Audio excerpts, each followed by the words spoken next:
Hey everybody, I'm joined here by my father for another episode of SwingBadder. As always, I'm missing our partner in crime, Todd, but that's quite all right. We're going to go face the realities of life that is baseball. So I wanted to cover, first off, the baseball mindset. So in a world of fast information, every decision, the weight of the world is depended on. Every move feels like a Marvel movie, like it's just going to end. The whole world. Baseball is the pill to calm you down. When you watch baseball, it's 162 games. So, for instance, as of this recording, the Diamondbacks have defeated the Orioles 9-0, and they looked great. They played a great game. It was a great day game here in Arizona, where weather's starting to heat up. So they looked fantastic. In today's mindset of everything is the end, the Diamondbacks have just won the World Series, and the Orioles need to be completely broken apart. Their season's over. It's not going to work. The beauty of baseball is Diamondback fans don't feel that way, and the Oriole fans don't feel that way. It was a chalk it up. That wasn't our game. We get to go at it again tomorrow. And you know what? That same team that got just lost 9-0 is probably going to perform pretty good the next day. And they're going to get on the team plane, and they're going to feel pretty good about themselves and move on. And the Diamondbacks are going to feel good to get the W. But at the end of the day, it's about stacking up series wins over losses. So if you have a 3-game tilt, you want to get 2 out of 3. Majority of the times, your team's looking pretty good. If you're losing all these, you're not looking that good. However, one game is not the end of the world, and I would like to think that our world is getting tired of the end of the world scenarios all the time. This thing that happened, therefore you need to do something or it's the end. Well, it's about money. If you can create urgency, this is the most important game. If they lose this, it'll be this, and if they win this. And so you get the crowds to come to this specific game. I've always thought that baseball as a game, but certainly as a season, really fits an agricultural culture. Because if you're a farmer, there's no one day that's important, okay? Over the course of growing the crops, there's things you got to get done, and some days you can't work at all because of the weather, but you know what you got to get done, but you're not going to really see the results for quite a while. Baseball's just like that. Today, yeah, it's nice when you win. It's horrible when you lose. But we got tomorrow, and it's, you understand that. You like to think there's urgency because it makes the game more exciting. But in reality is, you lose 5 games in a row, you're not eliminated. We're doing this in April, and the Braves have won 2 games. Yep. No one anywhere thinks this team is eliminated from the playoffs. Anywhere. They're too good, and they'll be back in it in another 2 weeks probably. I was watching the doc series on Pete Rose, which I thought was pretty entertaining. And one of the things that I thought was the most entertaining is he was talking about hitting. And if there was one thing Pete Rose knew about, it was about hitting. Man could just hit. And one of the things he said was he didn't like it when a player felt he was going through a slump, so he needed to review his swing or change his swing. He would just say, your swing is why you're here. So you're tempted to do a change. You're tempted to change something. Things didn't work out. I went 0 for 4, or I'm 0 for 20. We'll get into bad starts in baseball, what have you. But things aren't working well. He just said you move around in the batter's box. Like if the pitches are coming in on you and you're not being able to hand it, move away from the batter's box. Give yourself a chance. Move back in the batter's box. Move up in the but don't change your swing. It's why you're there. And his message is just be consistent. Again, it goes back to if what made you get to the show is this, and you want to just stay consistent, and you're going to end up, 30% of the time, 25% of the time getting hits, doing good stuff. That is hard in a mentality where you have to win all the time. it's hard to stay the course when you're winning 30% of the time. And I think that mentality would be really beneficial, or the agriculture mentality of planting the seeds and knowing the fruits are going to come. Mm-hmm. If I'm swinging, if I'm hitting, if I'm doing this, if I'm repeating that methodology, if I'm putting in the work, the results will come to fruition. And baseball, the thing that I really, bless you, the thing I enjoy probably the most about it is the pitchers are working on their craft and the hitters are working on their craft the whole time. And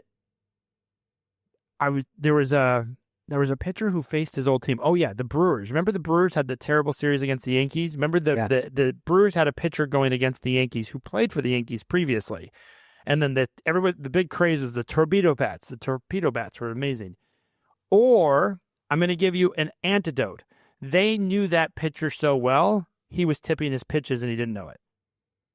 Because they have all of this technology now in the dugout where you can slow down a pitcher, you can look at everything on the iPad. I think all that should be banned. That's where I get old school a little bit. I don't think anyone should be able to view anything on the televisions. You got to just be able to watch them from the dugout and then pick it up that way. I know we're not going to go back to that time, but one day my dream of baseball would be to do that. So I think they knew him because he was on their team, and then he goes there and he just did one or two things is all you need to do. If you tip off one pitch repeatedly, it's all you need to do. Because then you're giving the other team all they need to know. Oh, he's tipping his fastball off. Well, if you know the fastball's coming, these players are so great. What their batting average goes up 80% if they know what pitch is coming? 70%? It's certainly not 30. It's certainly not a 300 batting average if they knew the pitch. As a guy who loves to study the history of baseball, without technology, players always studied the habits of the pitcher and stuff like that, and how they were tipping pitches or things like that. That was pretty much and cheating also has always been an element of baseball. We just have to admit it. Cheating is part of baseball because you cheat till you get caught. Then you got to stop. Because there were times, you remember the old ballparks? I'm thinking Wrigley Field in Boston, where they would slide the score in because it wasn't electronic. Well, guys would sit out there with binoculars and they would watch, and they would have different signals to the batters about what were coming until they got caught. So tipping pitches is not only an electronic thing. It's Don't you think that's also the point of the first and third base coach, is to try to figure it out? Mm-hmm. Like if you're the first or third base coach, you're coming in and you're saying what you're seeing with the pitcher. Right. Because again, you're getting a different angle. But now with televisions, you get all the angles. So I think we need to heal the world, if you will. Baseball is a good healer. The other thing that I love about baseball, and you and I love this especially, it's not timed. There's not a shot clock. There's not we have until zeros hit it's 27 outs. That's it. And so if you go back to agriculture, it's, you got to plant the seeds and get them all ready. It's not like you have 20 minutes to do it. You have a process, and that process may take you 2 hours. It may take you 4 hours. It may take you 6 hours. That's the same with baseball. We have a process. I know we have a timed clock for pitching now, but that doesn't change the fact that you have to get the 27 outs. Yeah. Period. End of story. So again, it's one of the unique parts of baseball. There's a pace of play. You can enjoy a meal. You can relax. There's not we're on the edge of our cliff as we're up against it. Well, if you really like baseball, there's nothing like the bottom of the ninth. Say you're the visiting team and you have a lead. I don't care if the lead is 5 or 6 runs. If that first batter of the ninth gets on, you start saying, uh-oh. Even though you got a lead, but you haven't got any outs yet, And there's just something about potentially, this guy could blow this game. I've seen him do that. And that's, to me, what makes it interesting and exciting. But hanging on to that lead in the bottom of the ninth is always a lump in the throat. And And if you're trying to come back, everybody says, it depends on that first batter. Well, not totally. There've been 2-out rallies, but the first batter gives you hope or despair. If I got people on base or not. I've always looked at the ninth inning or even the later innings. Once you get a man on base, your hope and you're behind, your hope goes through the roof. Yeah.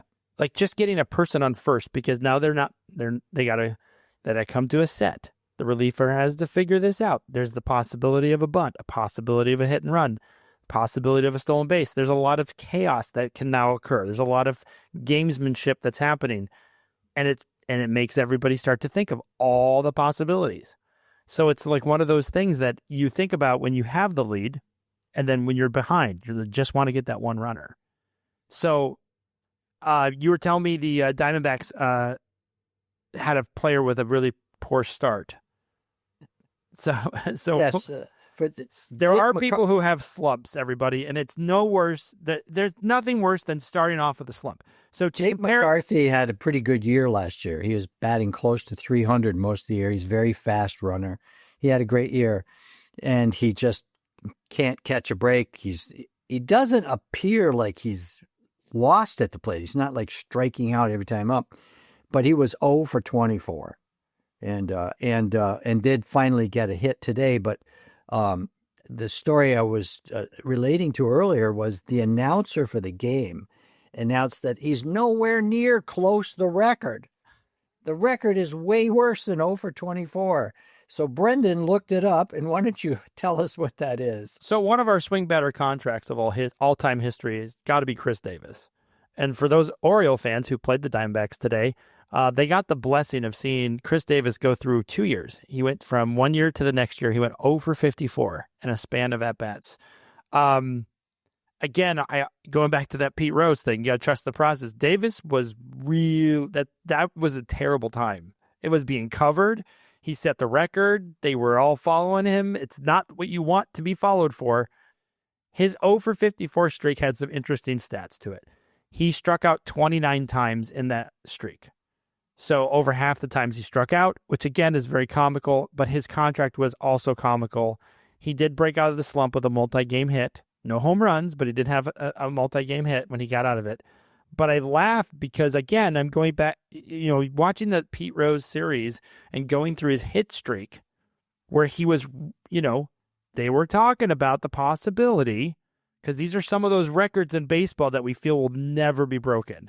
And one of them, I believe, is Lou Gehrig's hit streak, right? His Joe DiMaggio. Joe DiMaggio. Thank you. It's what, is it in the 50s? 56. Okay. Yeah, because I believe Pete got into the 30s/40s. He was in his 40s. He had like 42 or 44 games. Which, again, think about that. That's a crazy hit streak. If you're that means you can't walk. You can't, you can't do anything. And especially in today's, in any era. But anyways, he was battling it out, and then he had the game again, to your point about baseball, the game he lost it, he lined out to the pitcher who basically was protecting himself. He hit it so hard. And then he lined out to third, which again, he hit it so hard, went right at him. And then he struck out his last at bat. But easily those two could have been hits. He hit them so hard.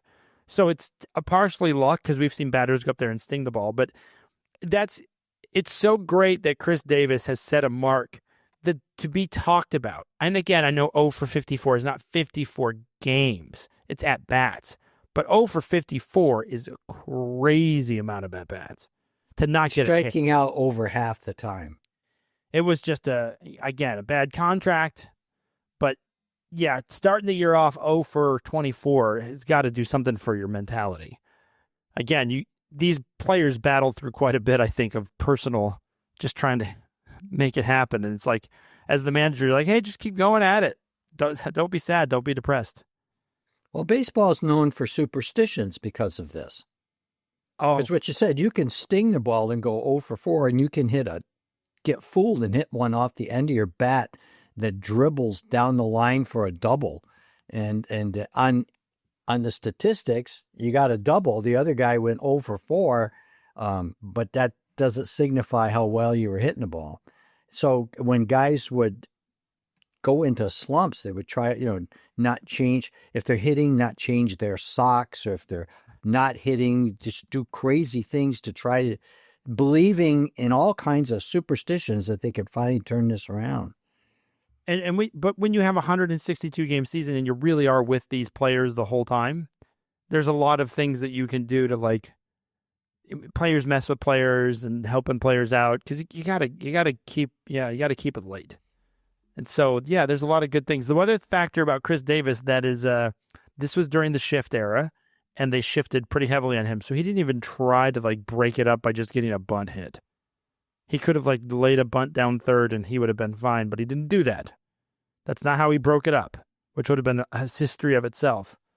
So, yeah, I think Chris Davis is elite from a standpoint of the collapse of his baseball career. He went for super high, the highs of the highs, hitting home runs left and right. The Orioles fans loved him, to signing a contract in the lowest of the lows, where he just is not very beloved because of all the money he ended up getting, and is still getting paid today.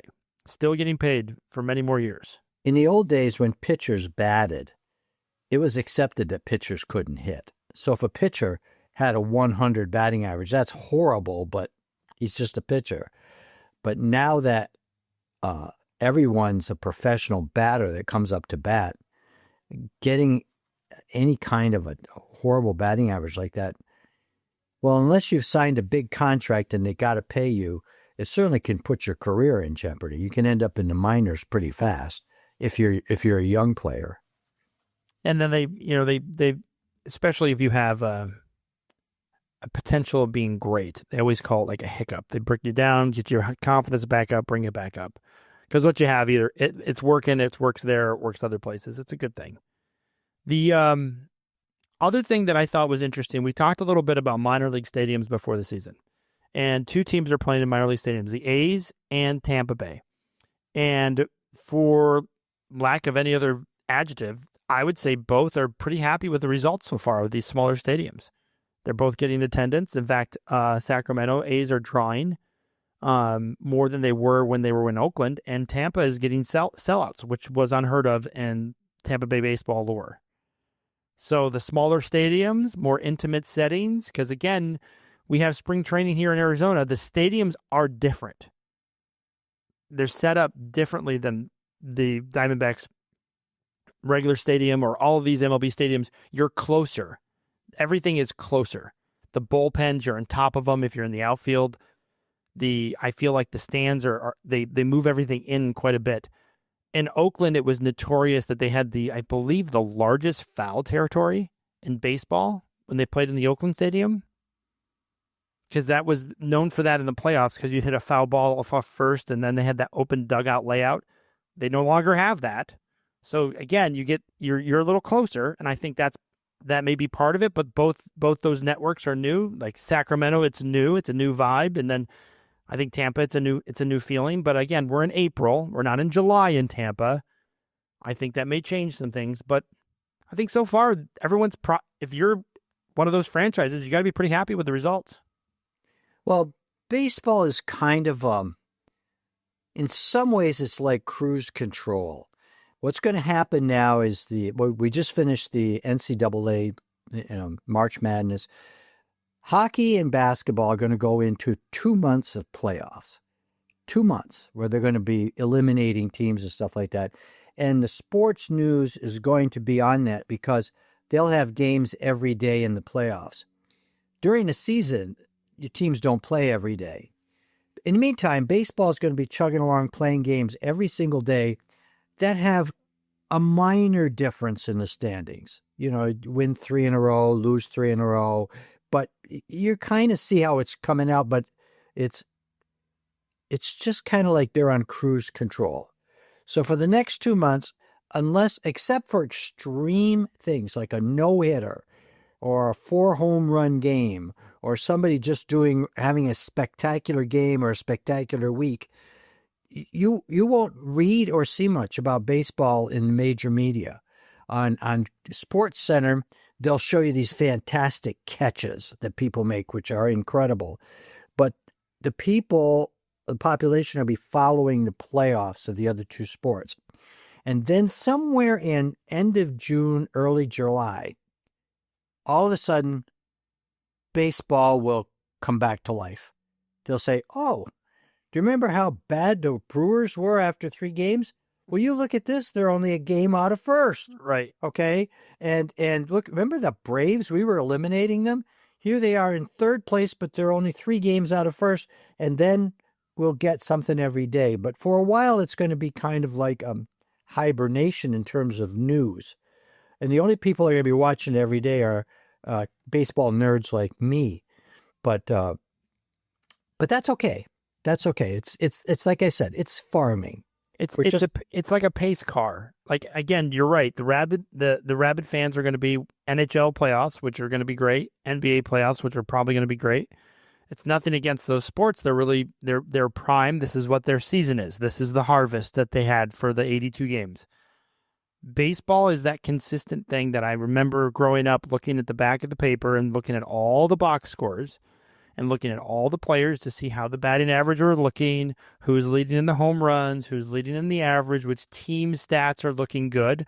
And that's, again, something to note, to your point about farming, but also to note about what stats are looking like today. Because me and you have talked many times about, I always look at it in blocks of 10.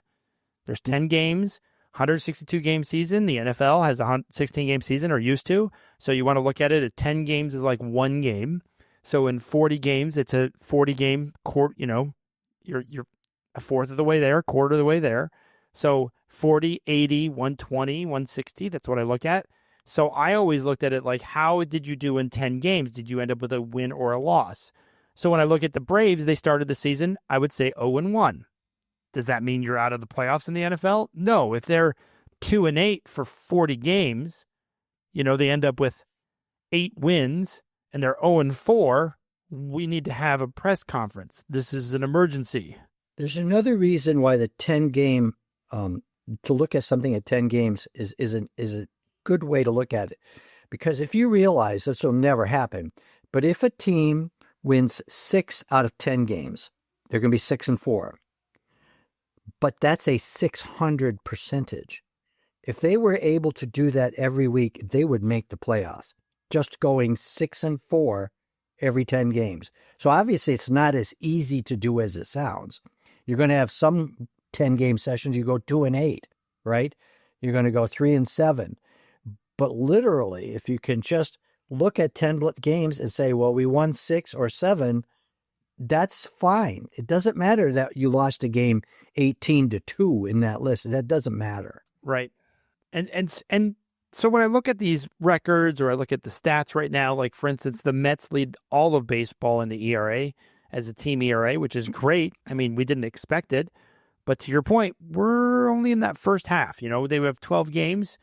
I don't have the statistics, but aren't they also batting around 200? Their batting and pitching are both similar, with the ERAs around 2 and their batting averages around 200 too. So, but the Mets are notorious for starting a little slow because it's colder, so you give them a little grace, if you will.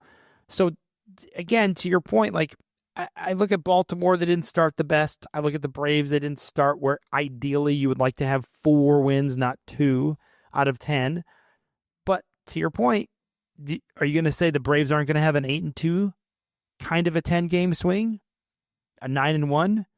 So the teams are going to come back. The things that I think are pretty much what they're going to be as expected. So like the Rockies are 2-8. That's expected. The White Sox are 2-8. We both don't sit there and go, they're going to string a bunch of wins together. They're going to have some 3-7, some 4-6s, but that's what they are. I was impressed with the Nationals in Miami. I think they're starting off fighting everybody, and they're getting some wins. The Miami 6-6, respectable. 5-7 for the Washington Nationals, very respectable. And they're not playing nobody. I mean, the Nationals are playing the Dodgers. Miami's been playing the Mets. So I think as we watch the season, to your point, this is a pace of play, but this is the pace car. This isn't Formula One where you're like, oh, when do they get to go 200 miles an hour? They don't. The car's going the pace it's going. Watch your team. Get excited when you have a multi-home run game, when your player's playing fantastic, when you're watching amazing stuff happen. But don't go there thinking like, man, But just the NL West. You have San Diego's hot, San Francisco's hot, Dodgers are hot, and the Diamondbacks are not bad. They're 7-6 right now. But they're in fourth place in that division, which we all knew was going to be a hard division, but we all know San Diego's 10-3, San Francisco's 9-3, and the Dodgers are 10-4. Baseball is somewhat like it's statistics. Over the course of a long period of time, it should work out the same, but it's never consistent. Example, a 300 hitter, rarely do you find someone like Tony Gwynn who just consistently hits in the 300s. They'll have a month where it doesn't look like the guy can hit at all.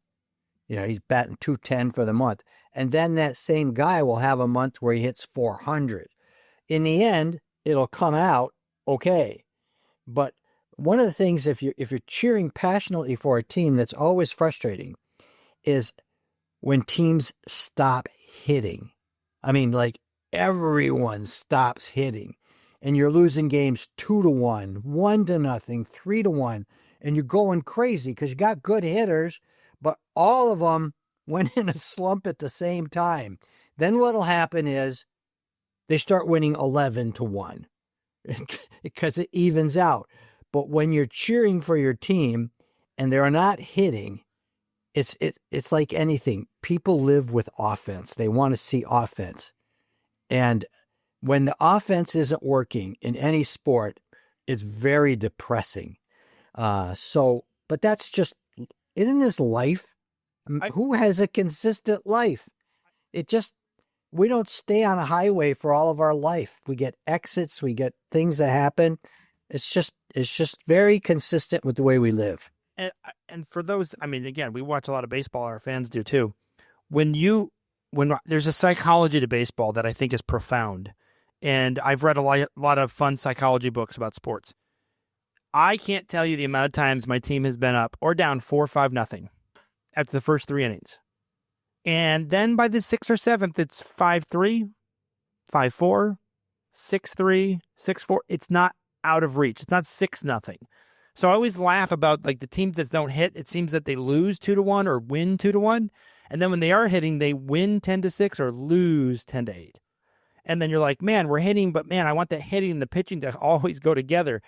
I think there's something deeper in our mentalities, because I can't tell you how many times I've watched great pitchers go out there and you're like, God, this is going to be a win. And it's the 7th inning and it's 1-0. He's pitched great, but you are not out of this. He's about to get pulled. You're about to go to your bullpen, and the other team can't wait for you to go to the bullpen because they want another pitcher just as bad as can be because they can't hit this guy.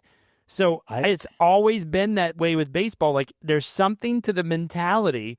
Like, how come you can't hit for this great pitcher? Well, you know, we heard the stories after Randy Johnson. He was so uptight, and the way he pitched, he just was so intense. Everyone was feeling a little more pressure. But I'm always sitting back, and I'm like, yeah, that is always the case. But man, every Randy Johnson game I remember as a Diamondback fan, they were nail biters. We rarely won 10-1 with Randy Johnson. Their run support of great pitchers is always down, and it's always fascinated me because it's like, I think the hitters know. They're like, we have an ace. We should be fine today. And they're like, how come we can't figure out this C pitcher that we're facing? Barry Bonds had a line about baseball I thought was pretty interesting. Here's what baseball's about. He says this is the whole thing about baseball. Batters cover for pitchers' mistakes, and pitchers cover for batters' mistakes. And that's how you win. Because they're going to do more. Each side will do bad. When one side's doing bad, the other one's got to cover. And that's what it is. And I said, well, that's oversimplification, but truth. And you don't have to do it every day. 6 out of 10, you're going to the playoffs. And I think that's the other part of this. It's like, no one is, and I think that's the part about the playoffs that's hard for me with baseball, is you go from 162 games to here is a 1 game or a 3 game set. And the 3 game set, typically a team that wins the first game will win the set. they'll win the second game.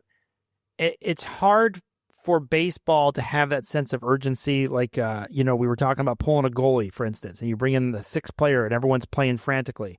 Baseball doesn't have like a frantic play. It's a choke up on the bat. Try to get a hit. You have to try to make something happen. You feel that pressure in the moment, especially if it's a one-game playoff. That's why I think you kind of get some blowouts in a one-game playoff, because to your point, or 3-game is you're trying to compensate because you got to make it happen. And so if you take a game that for 162 games, there's not a lot of urgency. There's some, but not much. Correct. And then you go into playoffs, and every day is urgent. Every batter becomes urgent. They got 2 men on, nobody out, behind by 1. This batter's critically, and it wasn't like that during the year. But when we come to playoff baseball, it's different. It's just a different energy. And I think that's why people actually enjoy watching playoff baseball. They don't enjoy the regular season when the games really don't matter that much. I would like to see them extend, instead of doing this shorter, even the 5-game. I think it should be 7-game. I think they should. That 7-game set makes so much more sense to me, especially if you play such a long season. 5-game series just never seemed right to me. And I think you want to reward the teams that have the depth, because that's how you got there.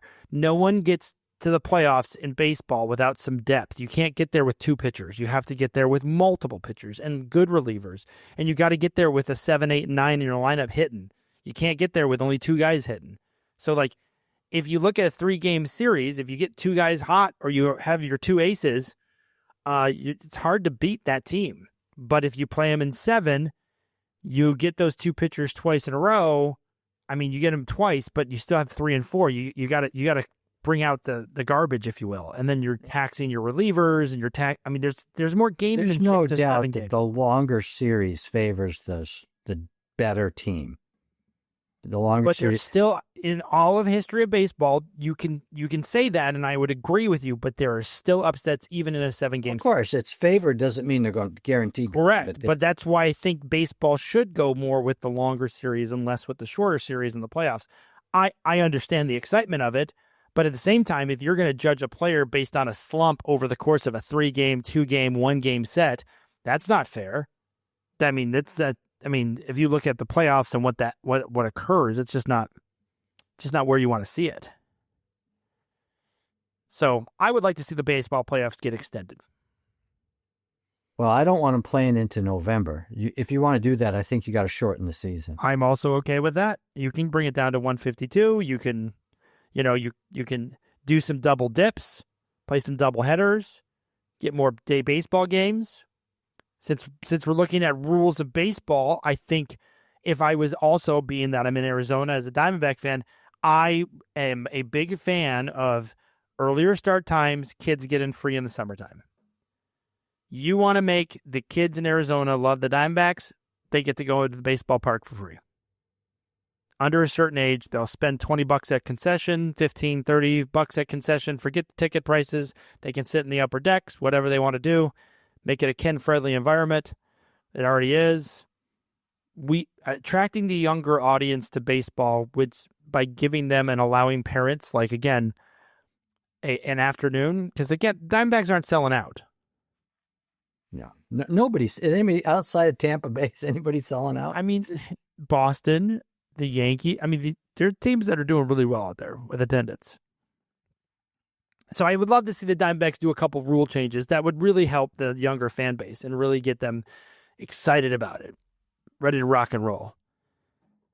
So we're roughly a little over 10 games in the season. The only major surprise that I see is the Braves shot themselves in the foot. But did they really? They just had bad series against the Padres and the Dodgers. That's well, you always look for, is there a major injury to a key player? It's going to be out for a long time. I don't think that's happened yet. There are some injuries, but not like end of the year. Well, It's not like Aaron Judge is going to miss 3 months, something like that. That would really just change everything. So yeah, I would agree. I would like to highlight one of the teams that we highlighted earlier in the year that not being very good. The Angels are 7-3. I know that's a great 10-game stretch. You got to give it to the Angels. They usually don't have it, and I will always argue that the Angels, in our history of covering this team over the last several years, they have had good starts. But they're a pace car. It's a pace car, ladies and gentlemen. They need to keep it up, and that is hard to keep up. So you sit on the sidelines and you watch that and say, I'd like to see you do that again. Because they won't. Yep, that's true. Yep, I think there's some interesting stories that are forthcoming in baseball. That's any teams. I know it's only 10 games.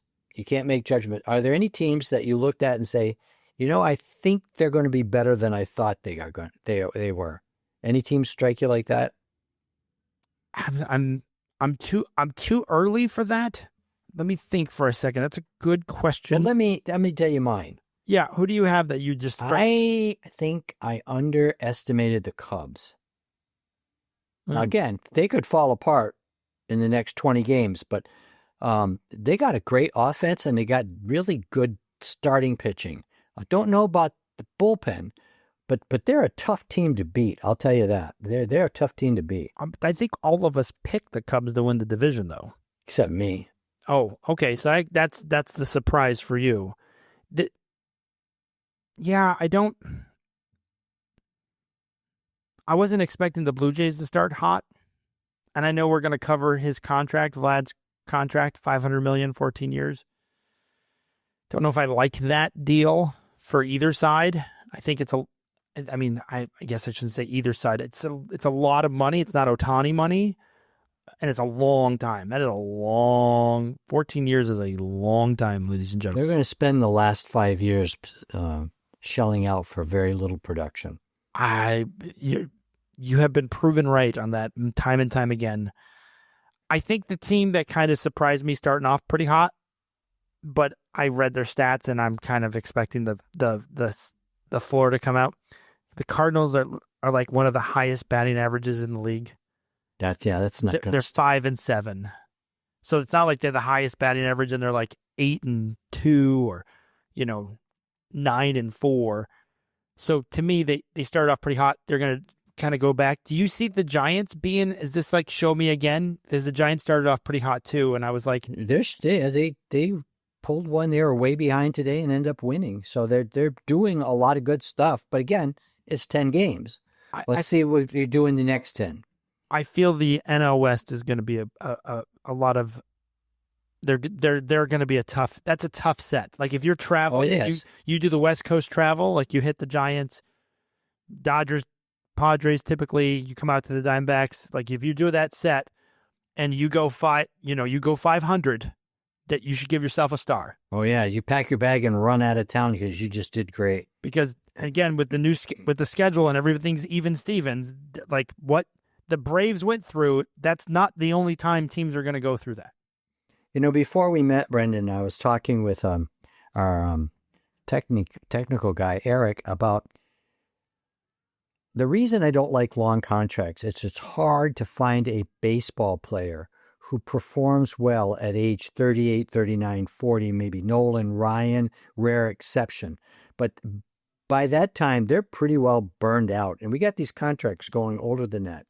And he reminded me that we have Ovechkin, who's 39 years old. Yep. You have LeBron James, who I think is 40. Yep. Those are incredible athletes who still are performing at a high standard, but I don't see baseball players being able to do that. Maybe here's the argument against that. So if you look at James, you're allowed to in the NBA and the NHL, I would say hide. So in the NHL, for certain, with Ovechkin, he is put on the power play. He's put on he is a sniper, so he's in a spot, but he's not doing what he used to do, all the extracurriculars. He's not checking a lot of people. His body's not where it used to be. And the same with James. In a 5-man basketball team, you can hide them. The problem with baseball is, where do you hide them? Yeah. You usually hide them as a DH, but that's not hidden because you get 4 at-bats. And if you're 4 at-bats, you're not hitting the ball, and your batting average is down to 220, it's over. So it's really about the individual performance, and you have to be able to hit into your older ages. So the question that I would ask, this is why I didn't like the contract for Toronto. Vlad Guerrero Jr. has never been one that's been in shape. And I have a problem shelling out that amount of time for somebody who has not exactly kept himself in proper shape at that age. He's a young kid right now. I look at him and I see Prince Fielder. Well, I hope that doesn't happen. That was tragic, especially with the injury to the neck. But you see a bigger person who ends up getting a little bit bigger. Yeah, Mo Vaughn. I hope not. But yeah, and then the other thing, to your point, again, why would you risk him fielding? Why? I mean, Mo Vaughn got hurt falling in a dugout. Prince Fielder got hurt. His vertebrae in his back because God knows what. It was a freak accident, obviously. So these are things that are terrible. So I would argue that in a team sport, a true team sport, because baseball is a one-on-one sport. That's the other thing that we love about it. Pitcher versus hitter. I know you got all the other fielders, but at the end of the day, if you're not hitting, you're doing a Chris Davis, you're done. Your time is over. So you can't do that. I mean, you can sit on this. You can take a couple plays off, sit there, let somebody create, kick out the pass to you. You can hit a 3 and still be considered really good. You can play in short spurts, which is what James does. Ovechkin's the same way. You're not needed to go hard the whole time. And you can say, well, how is batting any different than that? Well, the difference between batting and that is you're either good or you're not. And what we have seen over the course of this, every player in their late 30s, it's hard for them to keep up. Period. End of the story. I've seen pitchers go into their late 30s, 40s. They figure out another pitch. They figure out crafty ways to get people out. I can see that. A hitter, you're either hitting or you're not. I see for 40-year-old pitchers, the avenue would be in the bullpen, come out, pitch an inning, and that's it. And, just have your best for 3 batters, 4 batters. And if you know how to pitch and how to change your speeds, you could have a career, not all-star, but you could certainly contribute. In your 40s, I know Max Scherzer just went on the DL. Verlander's pitching for the Giants. Max Scherzer is the other guy in his 40s. I forgot who the other pitcher was, but I remember those two last year were big stories because of how much they got paid in their 40s as starters. They didn't go to the bullpen. Yeah. How did that work out? Baseball is just a different animal. It is. That's why it's unique, and that's why we like talking about it. That is correct. Do you believe in the Tigers? Yeah, I think the Tigers are kind of like in that division. They're legitimately got a chance to win that. I like what they've done. I mean, again, Kansas City's right there too. I mean, again, we're going to look at these 10-game swings. We're going to be doing this every week, and we're going to be going through the whole season. Sometimes we'll do a couple in a week if we notice something cool that's happening. But as everyone goes to the playoffs, we'll be covering baseball here and talking about, our team, the Diamondbacks, but also all the other teams that are doing great. I'll tell you the guys that I thought, just jump off the page at you. Aaron Judge has been incredible. Just home runs, at bats. He looks great at the plate. The guy is, I don't know what to say. I mean, if you're a Yankee fan, how happy are you get him for how many more years, the rest of his career? Yeah, he's a unique guy. The other thing that I will find interesting is how is Trout doing, because he shifted over to right field. I haven't looked at Trout. I don't know how he's doing. Well, I saw a funny error he made. He misjudged the fly ball pretty bad. But again, center to right. This is as you get older, they try to put you places. And outfield is typically for a young man. Altuve is in the outfield now too. They put him out there, which is odd for an older, especially, older guy. I guess his range. I think they would prefer their outfielders to be taller. Yeah.